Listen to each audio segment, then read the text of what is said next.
3, diz assim: Então falou Deus todas estas palavras: Eu sou o Senhor teu Deus, que te tirei da terra do Egito, da casa da servidão. Não terás outros deuses diante de mim. Vamos repetir todos juntos o versículo 3. Não terás outros deuses diante de mim. Vamos orar nesse instante. Meu Senhor, nós estamos aqui, Pai, diante do Senhor e confessamos a Ti a nossa pequenez, a nossa fraqueza, e pedimos que o Teu Espírito Santo nos ajude na compreensão da Tua Palavra. Pai, que a nossa mente possa entender aquilo que o Senhor deseja ministrar ao nosso coração nessa noite, mas que os nossos corações respondam, Senhor, com toda a atenção, Pai, diante da Tua Palavra, diante da Tua ordem. Pai, que possamos sair daqui maravilhados por saber que Tu és o único Deus, que não há outro Deus senão o Senhor, que nos libertou das trevas, que nos tirou, Senhor, do Egito, do mundo, e nos trouxe agora, Deus, para a maravilhosa luz, para debaixo das Tuas asas e das Tuas bênçãos. Pai, assim Te oro, e seja conosco, nos dá entendimento, ilumina a nossa vida, em nome do Teu Filho amado Jesus. Amém. Amém. A igreja pode se assentar? Igreja, proteja o seu coração contra os deuses do nosso tempo. Quais são os deuses do nosso tempo? Você tem visto os deuses que esse mundo tem colocado diante de você, que clamam de você reverência, que clamam de você submissão, que clamam de você amor? É tudo isso que um Deus faz. Um Deus, quando Ele chega à nossa vida, Ele impõe sobre nós obrigações, deveres, impõe sobre nós também uma submissão, né? Precisamos nos submeter à vontade dEle. Será que você tem visto os deuses que têm rondado o teu coração? Aquilo que nós amamos nessa vida, irmãos, pode facilmente tomar o lugar de Deus em nós. E isso nos leva a uma certa preocupação, porque quando amamos demais um bem, quando amamos demais o nosso trabalho, quando amamos demais até mesmo a nossa família, é possível que algum desses bens ou até mesmo a nossa família tome o lugar de Deus. É por isso que precisamos estar sempre atentos aqui ao que Deus nos diz, a esse mandamento que é o primeiro mandamento da lei do Senhor. Ele diz: não terás outros deuses diante de mim. Deus se revela ao seu povo e a primeira exortação é para que o povo não tenha outro Deus, que o povo não renda o seu coração a um outro Deus, senão ao Deus verdadeiro que os tirou da terra do Egito. É importante que nós conheçamos o nosso coração para que possamos escapar das garras dos deuses dessa vida. É importante que você conheça bem o teu coração, aquilo que muitas vezes toca o teu coração, que te arrasta para Ele, porque quando nós conhecemos o nosso coração, nós descobrimos que o coração, irmãos, é uma fábrica de deuses. É uma fábrica de deuses porque estamos amando muitas coisas, demais até, priorizando coisas que tomam o lugar de Deus e que assumem o patamar de Deus na nossa vida. E Deus não quer isso. O coração está inclinado a endeusar dinheiro, está inclinado a endeusar bens, inclinado até mesmo a endeusar o nosso ego e posições sociais. Estamos lutando e vivendo em prol disso, quando isso se torna razão da nossa vida, quando isso exige de nós culto e reverência a essa busca, irmãos, é sinal de que Deus já não está no nosso coração. A passagem de Êxodo que nós acabamos de ler aqui, ela revela o primeiro mandamento de Deus, e como diz alguns teólogos e estudiosos, é o mandamento mais importante que Deus deu ao seu povo. É o mandamento mais importante, a ponto de Jesus, quando resumir a lei, Ele diz: amarás ao Senhor teu Deus de todo o teu coração, de todo o teu entendimento, com todas as tuas forças. Ou seja, amar a Deus acima de todas as coisas. colocar Deus no lugar mais alto de nossa vida. De maneira que se alguém quebra o primeiro mandamento, irmãos, não tem como, né? Como também todos os demais. Se alguém quebra um mandamento, não tem como ser fiel aos demais. E este mandamento é de suma importância para as nossas vidas. Aqui, depois de Deus levanta uma liderança ali, Moisés e Arão, que conduzem o povo até a terra prometida. Aquele povo faz proeza no deserto. Deus se revela sobrenaturalmente com aquele povo, né, alimentando aquele povo com o maná do céu, colocando sobre aquele povo uma nuvem que durante o dia, irmãos, não deixava que aquele povo se queimasse ali na areia causticante do deserto. Ou seja, Deus esteve em todo momento na companhia daquele povo.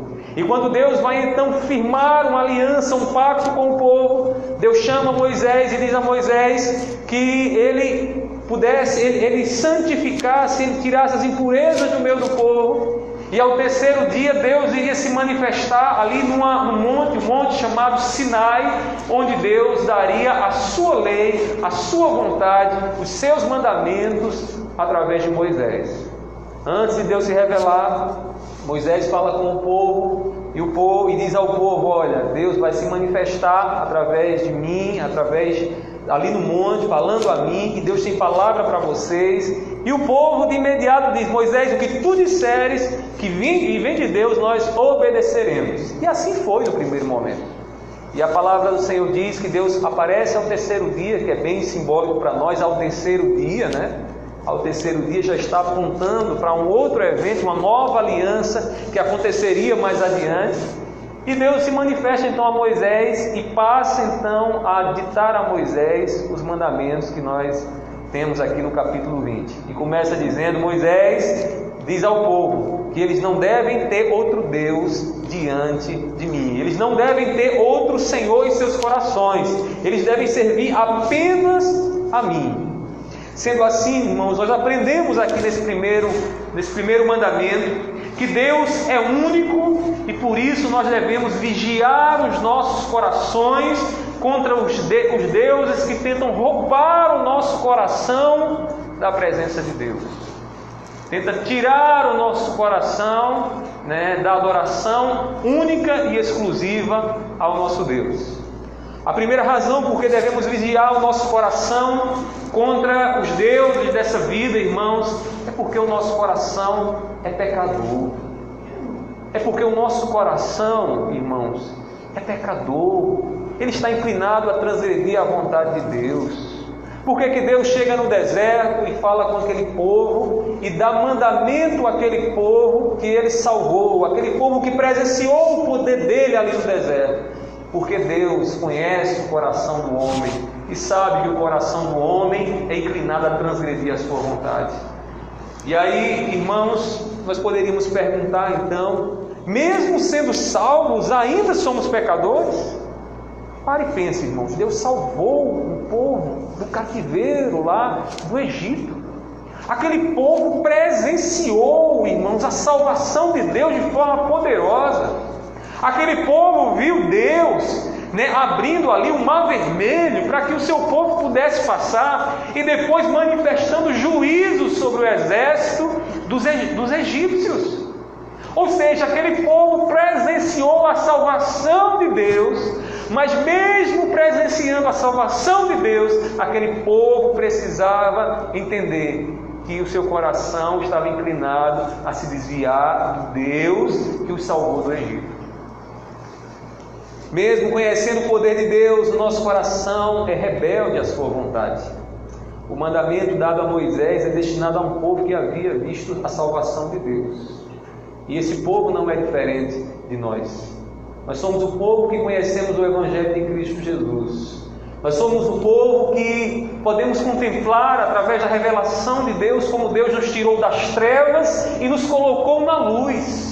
Nós também somos o povo de Deus, que Deus também nos fez sair lá do cativeiro do pecado e nos trouxe com mão poderosa para a sua luz.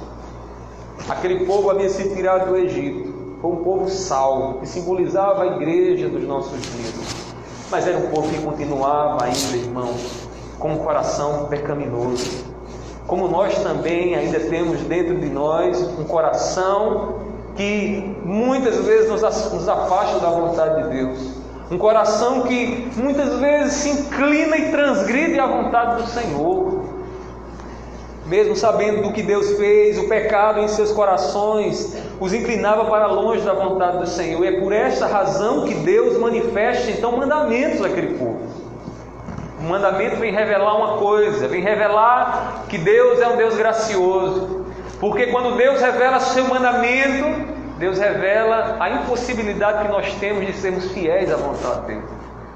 Deus vai àquele povo e diz àquele povo: não terás outros deuses diante de mim. Mas será que aquele povo não iria fazer deuses para si? Será que aquele povo continuaria firme daí em diante do Deus que os tirou do Egito? Não, irmão. Aquele povo, como nos narra a história, aquele povo, quando Moisés subiu e começou a demorar lá no monte, o povo não demorou a fazer para si bezerros de ouro. Veja só que coisa. Deus tira o povo, mostra o seu poder, com graça tira eles lá do Egito, leva para a terra prometida. Eles estão aqui no deserto. Deus manifesta o seu cuidado, sua providência sobre eles, não deixando que eles viessem passar fome. E aquele povo, basta Moisés passar 40 dias sobre o monte, aquele povo começou a fazer deuses para si mesmo. Conhecer o poder de Deus em Cristo não faz de você alguém imune à inclinação do coração. E você precisa entender isso nessa noite. O fato de você saber que Deus, através de Jesus, te tirou da escuridão e da opressão do pecado, não faz o seu coração imune às inclinações do pecado.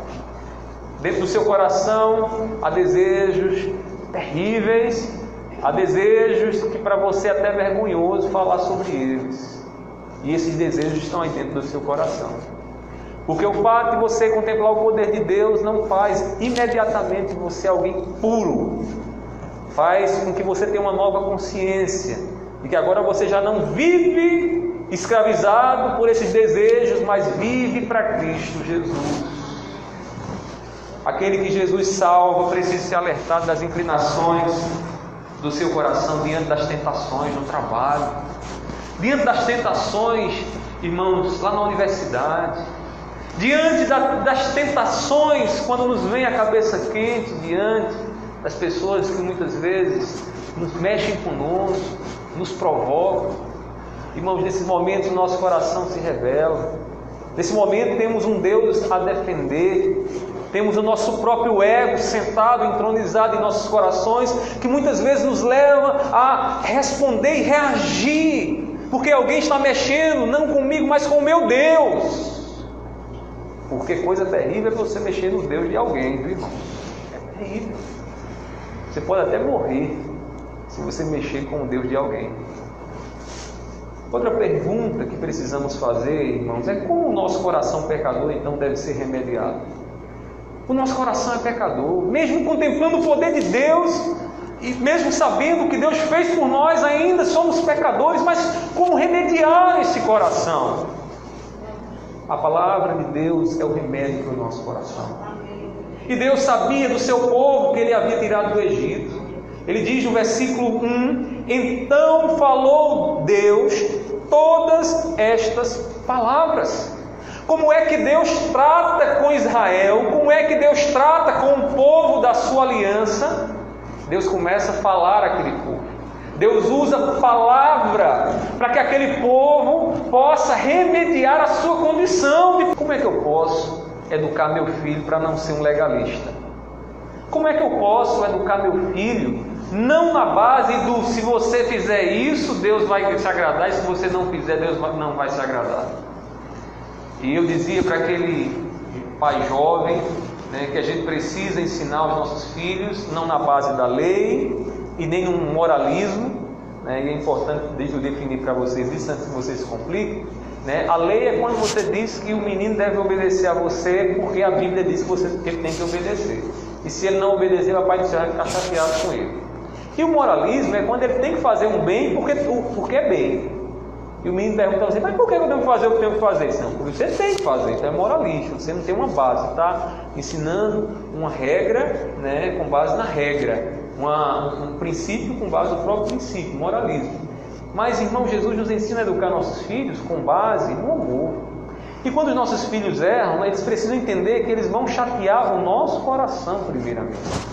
E que eles não devem fazer o que eles estão fazendo de errado, não é porque o Pai do Céu não vai gostar deles, não é porque o Papai do Céu vai ficar triste, mas é porque nós, primeiramente, iremos nos entristecer muito com o que eles estão fazendo. Por que eu estou dizendo isso, irmãos? Porque o povo de Israel não entendeu algo fundamental. Principalmente na época de Jesus, isso ficou muito claro, de que o povo não entendia a finalidade da lei, porque a lei não é dada para que você obedeça a ela e o Papai do Céu se aglegue com você. A lei é dada para que você tenha um conhecimento real das suas limitações, de que você, que todos nós somos inclinados a transgredir a vontade do Senhor. E o que isso significa?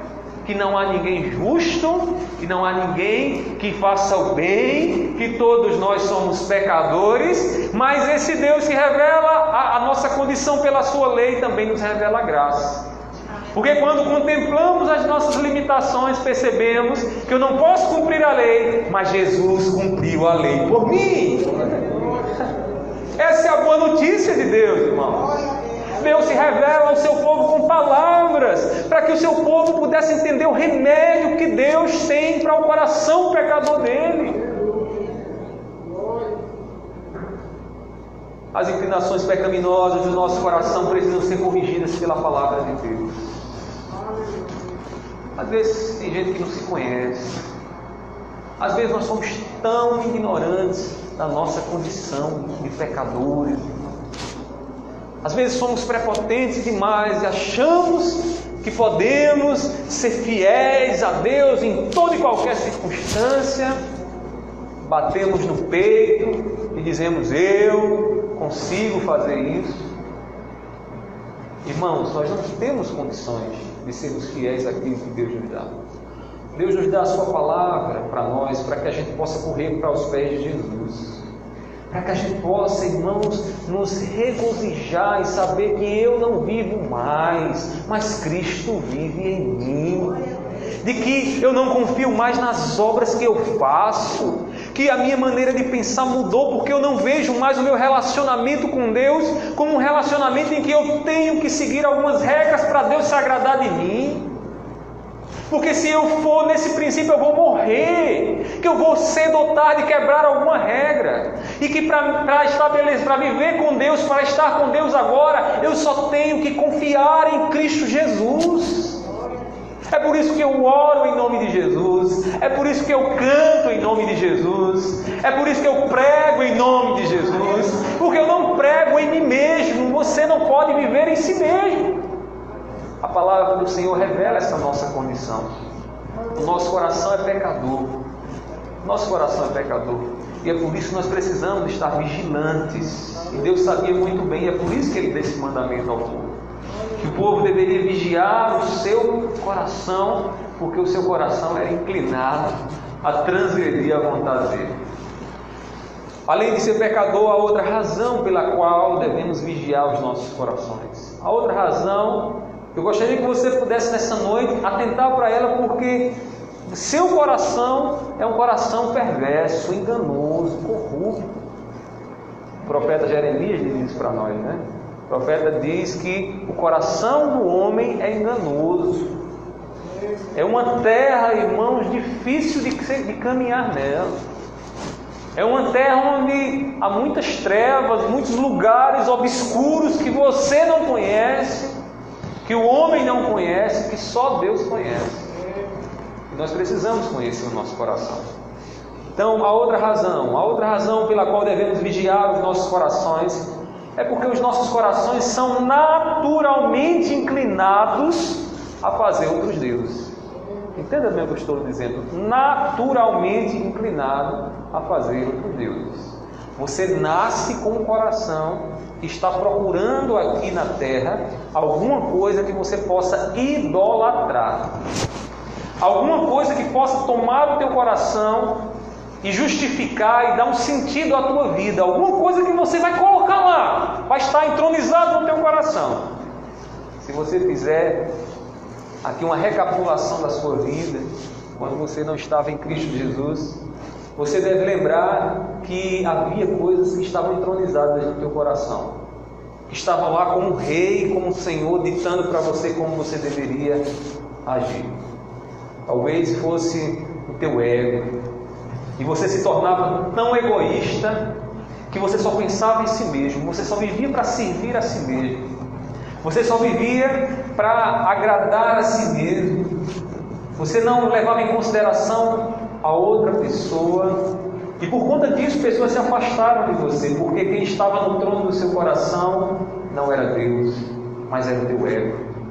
Quem sabe Mamon, o Deus da riqueza, as posses e os bens estavam lá no teu coração, e você deve lembrar como a riqueza, te pedia reverência, como você olhava para as pessoas ricas e via naquelas pessoas uma inspiração, porque para você ser realmente um servo de Mamon era poder ostentar, era poder ter muitas riquezas, ou pelo menos dizer que tinha recursos. Eram deuses que o teu coração criou, são deuses que o nosso coração cria, irmãos. Ele é naturalmente inclinado a fazer isso. O coração ele tende a idolatrar aquilo que nos faz bem. Entenda seu coração. Tem muita coisa nessa vida que nos faz bem. E quando nós não conhecemos a Cristo Jesus, muitas vezes colocamos aquilo que nos faz bem no centro da nossa vida. O Deus Yahvé, o Jeová, lembra ao seu povo que foi Ele e não outros deuses quem abençoou aquele povo Israel, tirando Israel do Egito. Veja o que diz o versículo 2. Eu sou o Senhor teu Deus. Essa expressão aí, eu sou o Senhor, eu sou o Yahvé, o eu sou, aquele que se revelou a Moisés, eu sou o teu Deus, que te tirei da terra do Egito, da casa da servidão. Observe aqui comigo, Deus está lembrando aquele povo de que quem libertou eles, quem salvou eles lá do Egito foi Ele. Deus está lembrando, olha, não atribua a outro Deus, não atribua a outros deuses a obra que eu fiz sobre vocês, porque quem salvou vocês foi eu. É Deus lembrando ao seu povo, é Deus dizendo ao seu povo, foi eu quem fiz isso. A salvação de Israel lá do Egito, a tirada de Israel do Egito, irmãos, foi uma obra benéfica, abençoada sobre a vida do povo. E por ter feito bem, o coração do povo estava buscando um Deus a quem pudesse justificar, a quem pudesse entregar e reverenciar pela tirada lá do Egito. Deus já conhecia o coração do povo e sabia que aquele povo era idólatra mesmo. E não pense que era só Israel, não, é nós também aqui, irmãos. Esses mandamentos também são dados a nós que somos a igreja do Senhor. Veja o que diz Êxodo capítulo 32. Abra mais à frente sua Bíblia e veja o que diz o texto. Diz assim, 32, versículo 1 e o versículo 4.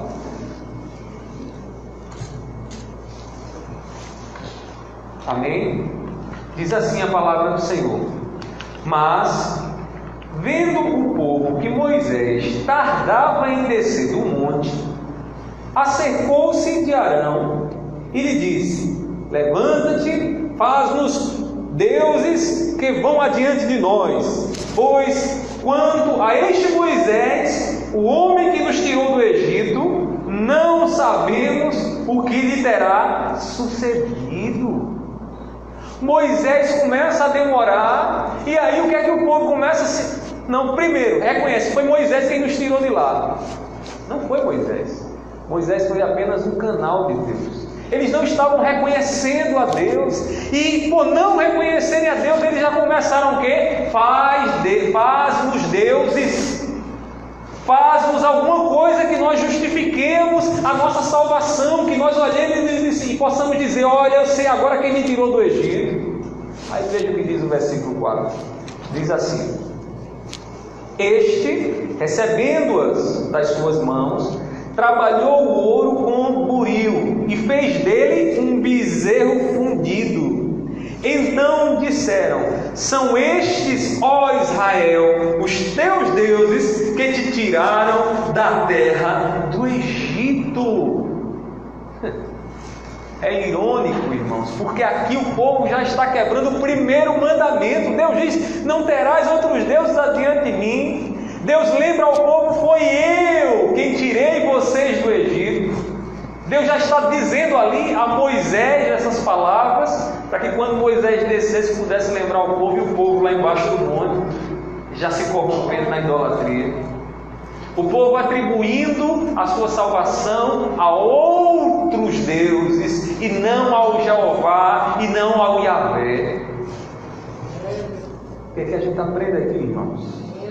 O nosso coração se inclina para servir aos deuses que nós acreditamos que são responsáveis pela nossa salvação, que são responsáveis por nos colocar numa situação mais confortável, nos tirar lá da opressão e nos colocar agora no lugar de paz. Se alguma coisa nos faz isso, muitas vezes o nosso coração está atribuindo a essa coisa, a esse ser ou até essa pessoa o lugar de Deus. O nosso coração, nós precisamos vigiar o nosso coração, porque aquilo que nos faz bem pode nos levar à idolatria, pode nos levar a encará-lo como Deus na nossa vida. E quebramos assim o primeiro mandamento. Bens, dinheiro. Quantas vezes nós não estamos olhando no nosso espelho e a nossa vida, ela é justificada, a história da nossa vida, pela beleza que nós contemplamos de nós mesmos diante do espelho. Podemos nos olhar no espelho e amar demais as nossas vidas a ponto de vivermos para nós mesmos. Isso se chama egoísmo. Isso se chama colocar o ego no centro, no lugar de Deus. E você sabe muito bem que quando isso acontece, irmãos, sempre nos causa mal. Todas as vezes que o nosso coração põe no lugar de Deus algo que não é Deus, as consequências são terríveis na nossa vida. Você já viu alguém que fez do seu trabalho o seu Deus? Você já viu que esse alguém, por reverenciar o seu trabalho de uma tal maneira, tem poucos amigos? Você já percebeu que o seu trabalho consome ele ou consome ela, e ela não se dá conta que está sendo consumida pelo seu trabalho? Irmãos, nós precisamos ter cuidado com o que está no centro da nossa vida. O que deve estar no centro da nossa vida é Deus, porque quando Deus está no centro da nossa vida, irmãos, tudo se harmoniza, tudo faz um sentido e é benéfico para a nossa vida. Vou dar um exemplo para você, ainda pegando essa ilustração do trabalho. Se Deus está no centro, o próprio Deus nos ensina que há um dia de descanso. Não é assim? No 7º dia o Senhor descansou. Que trabalhou 6 dias e no 7º descansou. O próprio Deus nos ensina que o meu trabalho é uma bênção, Deus abençoa, mas há um dia que eu preciso parar e dizer: hoje eu não vou trabalhar, hoje é dia de descanso.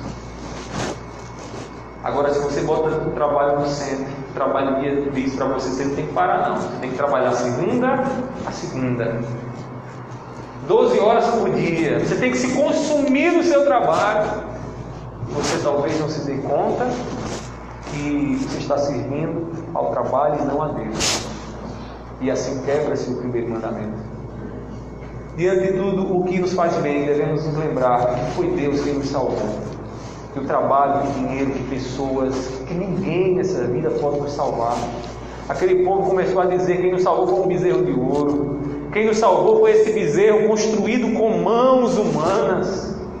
E Deus diz a Moisés: Moisés, quando descer lá, lembra o povo que foi eu quem tirei eles do Egito. Como Deus nos lembra hoje que você não pode servir aos bens, que não pode servir a si mesmo, porque nada disso pode te salvar, porque quem te tirou das trevas foi Jesus Cristo, foi Jesus quem morreu na cruz, foi Jesus quem ressuscitou ao terceiro dia, e Ele é o único que deve ser adorado e servido. Por fim, o que Deus deseja que o nosso coração pecaminoso faça, então.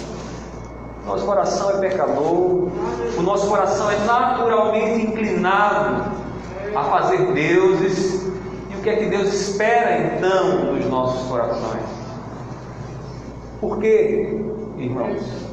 O nosso coração deve conhecer o Deus ou a Deus como o único Senhor. O que é que Deus quer de nós? O que é que Deus quer de mim e de você? Que você reconheça que Ele é o único Deus e Senhor da tua vida. Por que Deus deseja isso? Primeiramente, porque Deus é o único que nos livra da escravidão. Qualquer outro Deus que esteja no lugar dele vai nos colocar numa situação de escravidão, de sofrimento, de opressão. Se é uma pessoa que tem sido Deus na tua vida, que está no centro da tua vida, pode ter certeza que você vai sofrer em algum momento. E vai sofrer terrivelmente. Porque você vai primeiramente ver que aquela pessoa não é tão bondosa, não pensa o bem em você, ela vai fazer o mal a você. E por você considerá-la como Deus, você vai se frustrar. Se você acha que um bem dessa vida é o teu Deus, é o centro, deixa eu passar um tempinho, você vai ver que o próprio tempo vai corroer ele, vai destruir ele, e o teu coração vai se frustrar. Se você acha que aquela pessoa que você vê no espelho é quem é o teu Deus, você vai ver que vai chegar momentos na sua vida que você vai entrar em confusões que nem você mesmo vai conseguir entender dentro do teu coração. Quando algo substitui o lugar de Deus, irmãos, é sempre coisas terríveis, escravidão e opressão que vem sobre a nossa vida. Deus é o único que nos livra da escravidão. O povo de Deus deveria saber quem era o verdadeiro libertador deles. E o libertador deles é o próprio Senhor que se revela. Deus diz a Moisés, veja aí no versículo 2, diz assim: eu sou o Senhor teu Deus, que te tirei da terra do Egito, da casa da escravidão. Deus diz a Moisés: olha Moisés, quando tu desceres lá, que entregares a minha lei àquele povo, diz a eles que não foi bezerro de ouro, diz a eles que não é bens, diz a eles que não é pessoas, não foi você Moisés, sabe quem foi? Foi o eu sou, o Javé, o Deus criador dos céus e da terra, que nos libertou da escravidão.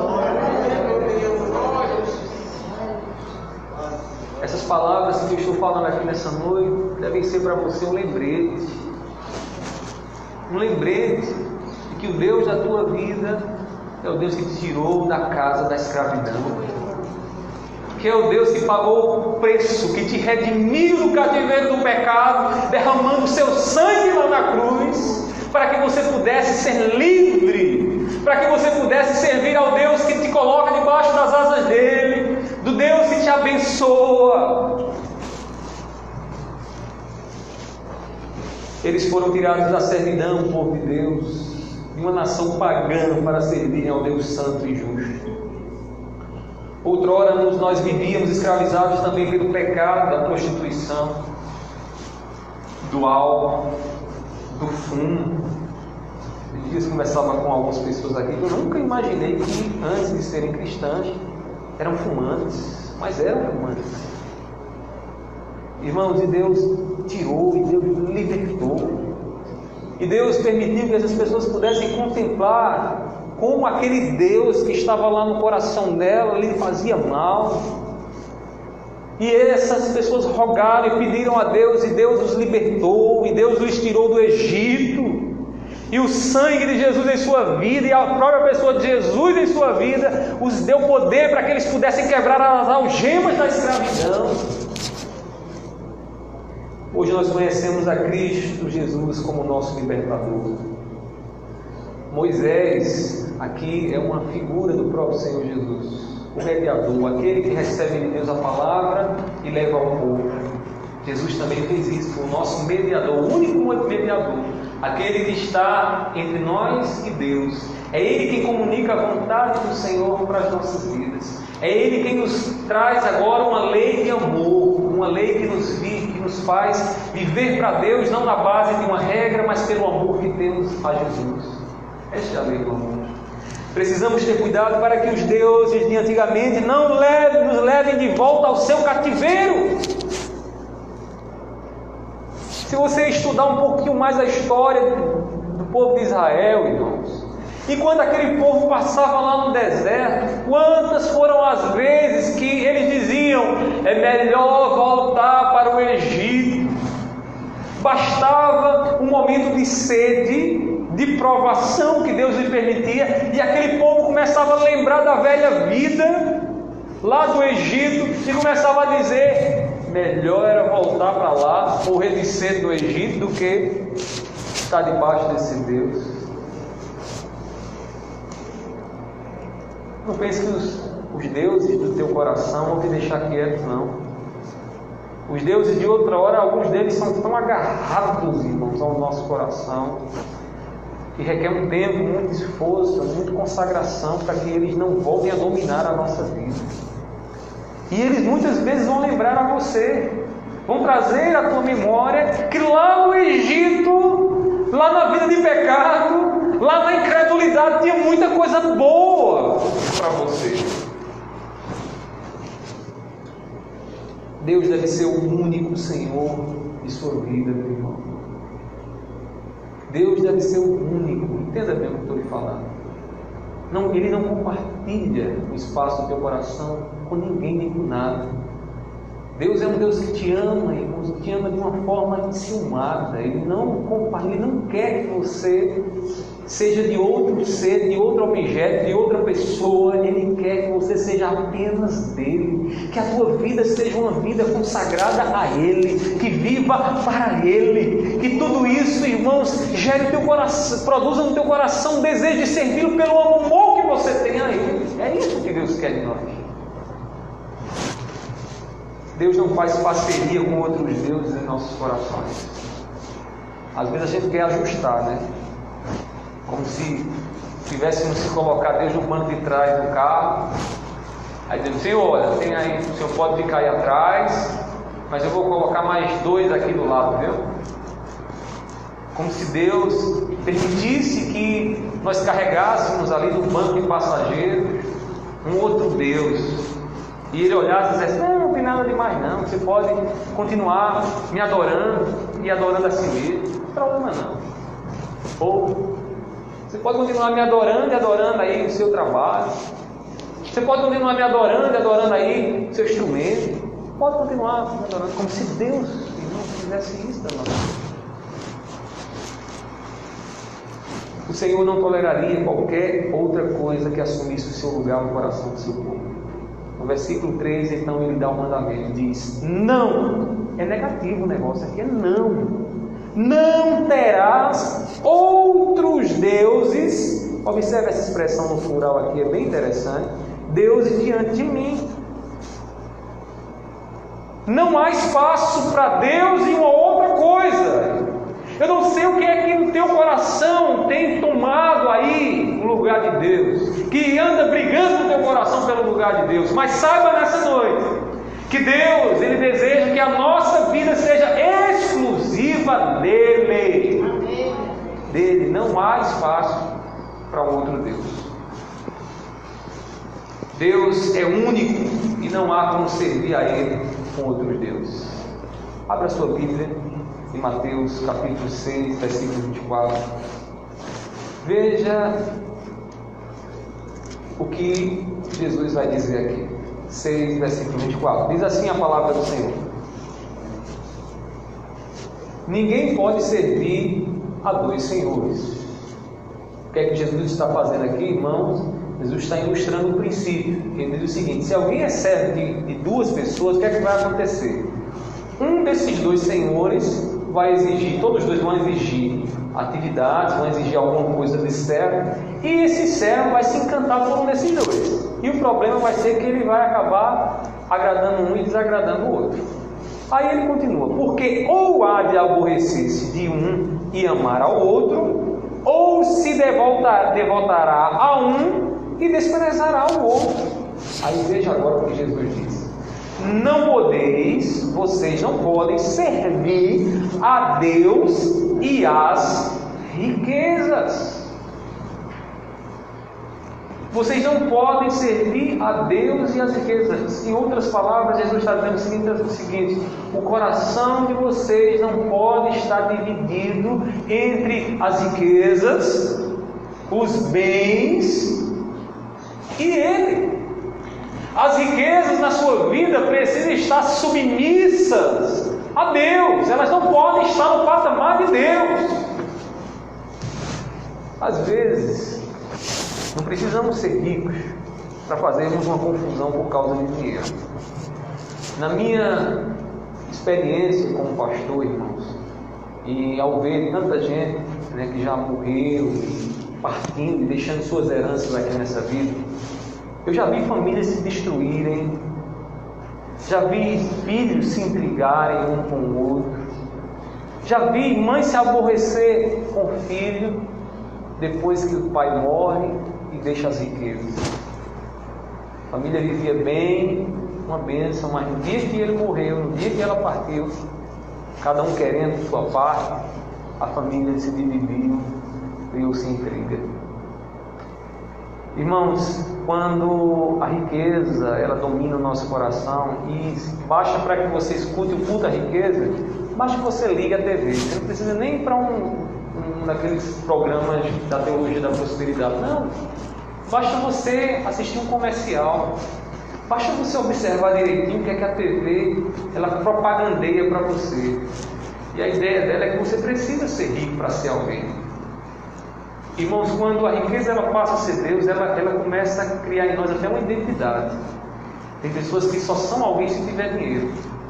Elas acreditam que só são alguém se tiver dinheiro. O cristão não pode pensar assim. Nós somos alguém, eu sou identificado, eu sou quem eu sou, eu me conheço, a minha identidade é assumida em Cristo. Eu sou o que sou, não é quando eu sou rico, não. Nem quando eu tenho um curso universitário, nem quando eu ando com uma camisa de marca, ou um carro bom, não, nem quando eu sei falar bem, nada disso. Eu sou identificado, minha identidade está quando eu estou em Cristo. É Cristo quem determina o que eu sou. Eu sou em Cristo, nada do que eu tenho pode me identificar de verdade. É Cristo quem me identifica. Irmãos, quando a riqueza, quando o mamão toma o coração, é terrível o que ele faz. Ele quer que você se pareça mais com ele, que você seja como ele, frio, como o dinheiro é frio, né? Impessoal, como o dinheiro é impessoal, insensível, como o dinheiro é insensível. Mas quando é Deus que está no centro do nosso coração, irmãos, aprendemos a compaixão, a misericórdia, aprendemos a sensibilidade para com o próximo. Descobrimos, irmãos, que dentro do corpo de Cristo não há como meu irmão se sentir sozinho, eu sinto junto com ele. Porque essa nova identidade que o meu Deus traz sobre mim, que o meu Deus gera em mim, ela gera uma sensibilidade, uma compaixão para com os meus irmãos. Vivemos cercados de deuses que lutam pelo nosso coração, prazeres, orgulho, dinheiro. Nossos conflitos muitas vezes são gerados por causa de outros deuses em nossos corações. Quantas vezes nossos problemas não são resolvidos porque o nosso orgulho fala mais alto? Ele me feriu, ele disse isso, ela disse isso. E aí o nosso orgulho, ferido, toma a dianteira para resolver os problemas, e nós nunca resolvemos os problemas. Mas quando Deus está no nosso coração, no centro do nosso coração, tudo muda. Sabe por quê? Porque Jesus nos ensina a dar a outra face. Porque Jesus nos ensina a tomar a iniciativa mesmo quando somos a parte ferida. Porque Jesus nos ensina a perdoar aqueles que nos ferem. Porque Jesus em nós nos ensina que, mesmo diante dos nossos algozes, daqueles que nos escarnecem, daqueles que nos ferem, daqueles que nos dizem palavras que machucam, nós podemos dizer: Pai, perdoa eles, que eles não sabem o que fazem. Quando Jesus está no centro, irmãos, quando não é o nosso orgulho que é o nosso Deus. Uma autoimagem deusada escraviza e nos afasta de pessoas. Tem pessoas que dizem: ah, meu Deus, eu não gosto de conviver com aquele tipo de gente, não, sei lá. É um povo que se veste tão simples. Já tem outros que dizem: ah, para eu ser alguém eu tenho que me vestir feito fulana. Para ser alguém, quando é Deus que está no nosso coração, quando é Cristo que está no nosso coração, irmãos, eu sei quem eu sou porque Cristo está em mim, porque Cristo vive em mim. Eu sou o que eu sou não é porque eu estou no meio de um bocado de gente bem vestida, que fala bem, não. Eu sou o que sou não é quando eu encontrar uma turma que eu possa me envolver com ela e ela vai dizer o que eu sou. Eu sou o que sou porque Cristo está em mim, seja no meio dos ricos, seja no meio dos pobres. Eu sou o que sou em Cristo Jesus, porque Jesus é o meu Deus, porque não há outro Deus em meu coração. Tão terrível, irmãos. Não sei se já sentiram isso. Eu já senti. Você chegar num lugar e as pessoas olharem para você e você não está bem vestido, as pessoas lhe destratarem, como se você fosse, como se tua identidade dependesse da roupa que você veste. E você que é crente, vou dizer uma coisa aqui para você: não se deixe levar por esse engano, nem se entristeça, porque você chegou lá na loja naquele dia simples e ninguém te tratou bem. Sabe por quê? Porque não são as tuas roupas quem te identificam, é Jesus quem te identifica. E se te tratam bem ou não, o mais importante é que Cristo vive em mim. Eu sou o que sou. Eu sou o que sou porque é Cristo quem vive em mim, não qualquer coisa desse mundo que venha dizer quem eu sou. Deus foi quem nos salvou, irmãos. Foi Deus quem nos salvou, não foi outros deuses. Contudo, Ele não eliminou dos nossos corações o pecado.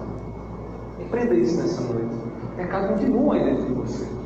Ele te salvou, mas vai chegar o dia que o pecado vai ser tirado, mas Ele não tirou agora. Ele deixou que o pecado ainda permanecesse dentro do seu coração. Que esse desejo de fazer as coisas erradas ainda estejam aí dentro de você. Ele deixou. Por que Ele deixou? Não sei lhe dizer. Não sei, mas Ele deixou. Seu mandamento soa aos nossos ouvidos como um alerta para a nossa pecaminosidade. Deus revela esse mandamento ao seu povo ali em Israel para dizer a eles: olhem, conheçam-se, saibam do pecado que existe dentro do coração de vocês, não confiem em vocês mesmos. Não olhem para si e digam: ah, mas eu tenho condições de fazer isso. Deus revela o seu mandamento para que você possa dizer: Senhor, eu não consigo, eu preciso de Ti, Senhor. Para que você possa dizer: Senhor, Tu sabes como aquele prazer tenta me dominar, Senhor. E eu vou dizer uma coisa: o mesmo Deus que revela a tua fraqueza é o mesmo Deus que te dá poder. Porque Ele te dá o teu Espírito Santo, porque Ele te deu Jesus, porque você já não vive para si mesmo, porque quem domina mais a tua vida não é mais você, é Cristo Jesus. E se Jesus está no centro, e todos os dias você bota Ele no centro da tua vida, nenhum Deus dessa terra vai dominar você, nenhum Deus vai tirar Ele do trono. Ele vai estar lá, firme e forte com você, para que você não ceda aos deuses que tentam dominar o teu coração. Ninguém é capaz de cumprir o mandamento do Senhor fielmente, mas aquele que vive pela fé em Cristo Jesus, aquele que confia em Jesus, aquele que abriu mão de si mesmo e disse: Senhor, vive em mim, eu não quero mais estar no controle da minha vida, é o Senhor que vive em mim, este pode cumprir este mandamento. Observe que coisa linda que Jesus faz. Jesus nos permite viver esse mandamento como? Colocando-se no centro da nossa vida. Jesus nos faz viver esse mandamento colocando-se no trono do nosso coração e dizendo: olha, aqui não há espaço para nenhum outro Deus, agora eu vivo para Cristo. E você diz isso porque Jesus está lá no centro do seu coração. Desde que a sua fé te capacite a colocar Jesus no centro. Desde que pela fé você viva com Jesus no centro. Portanto, meu irmão, tenha cuidado, fique atento com o seu coração, com aquilo que o teu coração deseja, porque o que o teu coração deseja pode nos escravizar. Mas quem está em Cristo Jesus está livre. Está livre. Amém? Vamos sua cabeça nesse momento, vamos orar ao Senhor.